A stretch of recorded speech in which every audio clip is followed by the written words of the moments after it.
পুরুষ মানুষ বেঁচে থাকে মাত্র ২০ বছর। এরা আবার দুর্ভাগাও বটে। কেন বলছে এই কথা দেখুন। গাধাকে সৃষ্টি করার পর তাকে বলা হয়েছিল সকাল থেকে সন্ধ্যা পর্যন্ত তাকে ক্লান্তিহীন পরিশ্রম করতে হবে। সারা জীবন তাকে পিঠে ভারী বোঝা বইতে হবে। খেতে পারবে শুধু ঘাস, আর তার মাথায় কোনো বুদ্ধি থাকবে না। তার আয়ু হবে ৫০ বছর। গাধা সৃষ্টিকর্তাকে বলল, আমি এত বছর বাঁচতে চাই না, আমাকে ২০ বছর আয়ু দেওয়া হোক। সৃষ্টিকর্তা সেটা মঞ্জুর করলেন। কুকুরকে যখন সৃষ্টি করা হলো তখন তাকে বলা হলো সে হবে মানুষের বন্ধু, কিন্তু সে খাবে মানুষের উচ্ছিষ্ট এবং তার আয়ু হবে ৩০ বছর। কুকুর সৃষ্টিকর্তাকে বলল, আমি এত বছর বাঁচতে চাই না, আমাকে ১৫ বছর আয়ু দেওয়া হোক। সেটাই মঞ্জুর করা হলো। বানরকে বলা হলো, তুমি গাছের এই ডাল থেকে ওই ডালে ঝুলে বেড়াবে, নানাভাবে মানুষকে আনন্দ দেবে, তোমার আয়ু হবে ২০ বছর। বানর বলল, আমি ২০ বছর চাই না, আমাকে ১০ বছর দেওয়া হোক। সেটাই মঞ্জুর করা হলো। এবার এলো পুরুষ মানুষের পালা। তাকে বলা হলো, তুমি প্রাণীদের মধ্যে সবচেয়ে বিচক্ষণ ও বুদ্ধিমান, তোমাকে প্রাণীদের শিরোমণি করা হলো, তোমার আয়ু হবে ২০ বছর। তখন পুরুষ মানুষ বলল, ২০ বছর অত্যন্ত কম হয়ে যায়।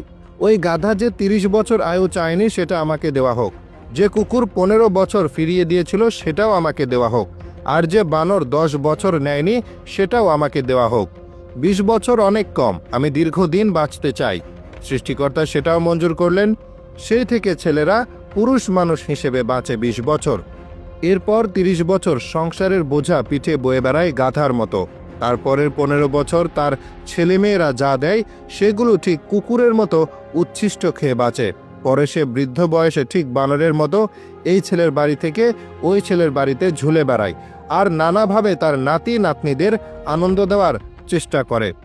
গল্পটা কৌতুকপূর্ণ হলেও এর আড়ালে রয়েছে জীবনের কঠিন বাস্তবতা। একজন পুরুষের জীবন শুরু হয় স্বপ্ন আর সাহস নিয়ে। কৈশোরে সে নিজের ভবিষ্যতের ছবি আঁকে, যেখানে সে পরিবার গড়বে, নিজের জায়গা তৈরি করবে, সবার কাছে সম্মান পাবে। কিন্তু সময়ের সাথে সেই স্বপ্নগুলোকে পেছনে ফেলে এগিয়ে যেতে হয় বাস্তবতার টানে। কারণ পুরুষ মানুষের জীবন আরাম নয়, দায়িত্বই বড় কথা। একজন পুরুষ যখন পরিবারে প্রবেশ করে তখন থেকেই শুরু হয় তার লড়াই। সংসারের সমস্ত দায়ভার যেন তার কাঁধে এসে পড়ে। সে সকাল থেকে রাত অবধি পরিশ্রম করে যাতে তার পরিবারে অভাব না হয়। নিজের স্বপ্ন, ইচ্ছা আর আনন্দের জায়গাগুলো সযত্নে লুকিয়ে রাখে। কষ্টে থাকলেও মুখে হাসি রাখে যাতে পরিবারের কারো মন খারাপ না হয়।